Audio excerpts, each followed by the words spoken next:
Okay, welcome back. Picking up where we left off. We're on the driver's side, bottom, rocker panel area, where we used Citral to get off some heavy contamination from the roadway. We're back on the Grius Garage 3-inch polisher, 3-inch microfiber cutting pad. More residue control. Then it's time to start cutting the door. Again, this is necessary to remove all dust or airborne particles that might have landed on the panel before we apply pad to panel and turn on the machine. And we're back to using the 21 long throw with a buff and shine microfiber cutting pad.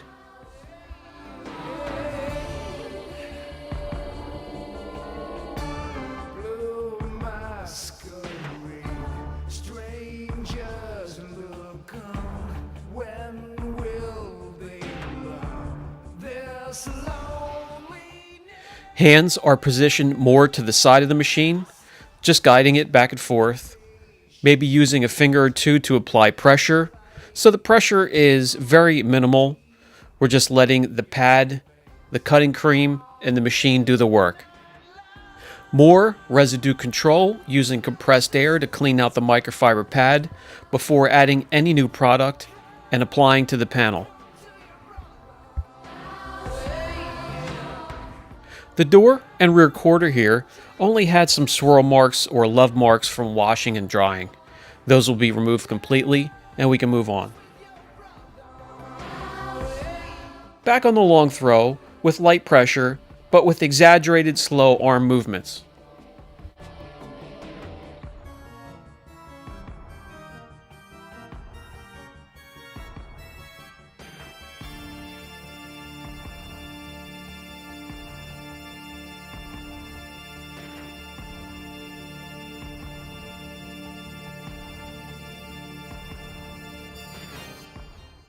The trunk and rear wing has more noticeable scratches, so we're going to do some residue control and remove those with, again, the long throw and the microfiber cutting pad.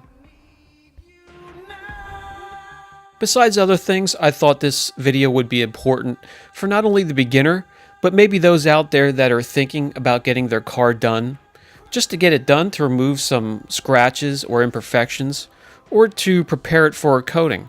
This video shows how much work really has to go into getting a car back to close to 100%. The area back here at the rear bumper has a lot of character lines and curves. It also has a lot of different materials, but they're all covered with a certain clear coat. So we're going to be able to knock all of that out with the Grius Garage 3-inch with a microfiber cutting pad.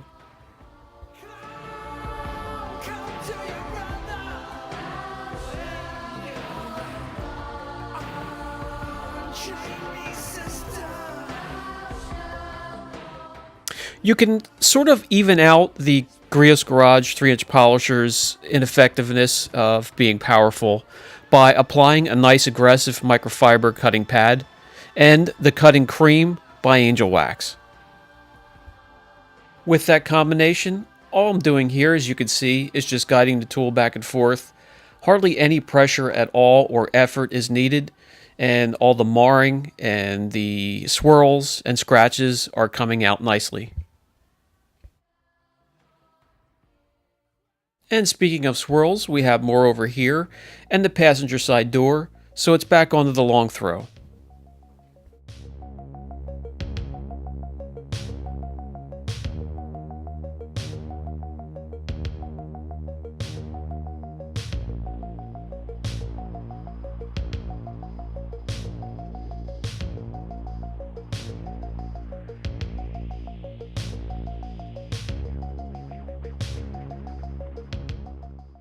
The 2-inch pneumatic polisher works great around the rear window and side rear window. Naturally, this pneumatic polisher here has a lot more power than a lot of polishers its size or even bigger. So the slow, exaggerated arm movements aren't really needed. You want to keep it going to keep the heat down and to make sure you're not taking the clear down any further than you have to. Okay, we're on the home stretch now. We have 2 more panels to go. Both panels just have a little bit of marring. They have some swirl marks from washing and drying. So we're going to jump back on the long throw with the cutting pad. We're going to get the cutting cream, and we're going to knock these 2 panels out quickly.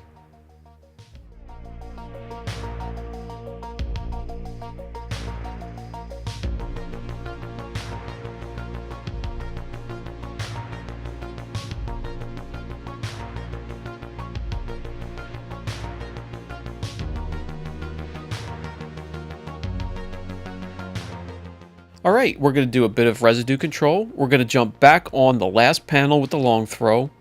I really appreciate all of you that have made it through this whole thing.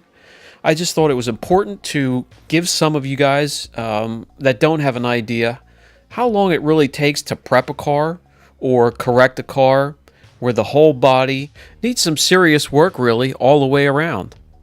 So this was just a single stage, keep in mind. If I had to add a second stage where the body was really bad, you can imagine how long this process would take. And I have to add, guys, it's not exactly ready for the coating just yet. What I will have to do is I'm going to dust it down. I'm going to blow it off with compressed air. I'm going to use the Strip Ease or an IP solution, whichever you would use, and strip all that wax and residue back off, and have a fresh, naked clear coat to apply the coating to. And if that coating happens to be QP on, what I'm going to do is add yet another step. I'm going to cleanse it and prep the surface with the 2.1, and it's ready to receive the base coat.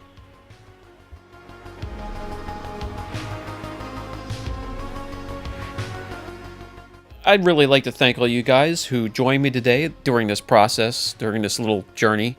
Those who have made it through both videos, God bless you, I love you. If you have any questions whatsoever, don't hesitate to ask. I'm always here for you. This is Brian from Apex Detail. Catch you in the next video.